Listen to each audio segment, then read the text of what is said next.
Ancora una protesta per il lavoro, una manifestazione pacifica davanti alla prefettura di Agrigento per evitare il licenziamento.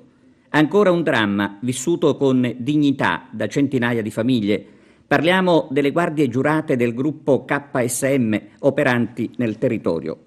Questa mattina, davanti l'ingresso della prefettura di Agrigento, si sono dati appuntamento i lavoratori liberi dal servizio. In pratica si è voluta manifestare in piazza la propria preoccupazione senza incidere sulla sicurezza che le guardie garantiscono ogni giorno, e a garantirla oggi sono stati, come sempre, i loro colleghi.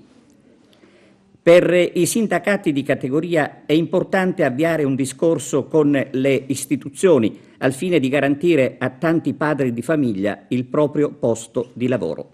La KSM in Sicilia conta circa 1200 dipendenti. Di questi, alcune centinaia rischiano da un giorno all'altro di essere mandati a casa. Da qui, più che la protesta, la richiesta alle istituzioni di un aiuto concreto per mantenere l'occupazione. Davanti alla prefettura oggi per difendere il posto di lavoro, cosa chiedete al prefetto di Agrigento? Chiediamo al prefetto di Agrigento che sia istituito un tavolo tecnico del settore della vigilanza perché si funga da osservatorio sulle gare pubbliche, perché il problema di questo settore sono proprio le gare pubbliche che vanno giudicate a massimo ribasso, a volte oltre il 60% del ribasso, ledendo quello che sono i diritti dei lavoratori sul costo orario. Un costo orario medio di una guardia giurata è attorno alle 20 euro e vengono aggiudicate a 13 euro o 14 euro le gare.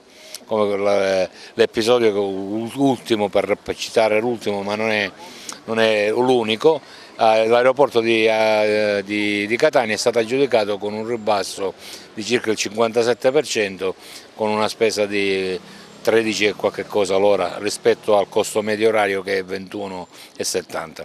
Per cui vi chiediamo al prefetto che ci crei un tavolo tecnico del settore con ispettorato del lavoro, guardia di finanza, che vengono verificate tutte le gare di appalto pubbliche in particolare e che vengono aggiudicate con un congruo, come dire, che siano congrue a quelle che sono offerta del lavoro, quindi fare un'offerta economicamente più vantaggiosa rispetto al massimo ribasso. Un atto responsabile, di responsabilità, è la presenza di questi lavoratori che sono liberi dal servizio, quindi non danneggiano l'azienda? Assolutamente sì, infatti noi stiamo organizzando nelle varie prefetture di tutta la Sicilia proprio questi sit-in per dare risalto a questa vertenza, con i lavoratori chi ha smontato alla notte, chi deve andare a fare il pomeriggio, chi dovrà andare a fare la notte, essendo liberi vengono qui a manifestare pacificamente proprio per farsi sentire proprio per le problematiche di cui abbiamo detto.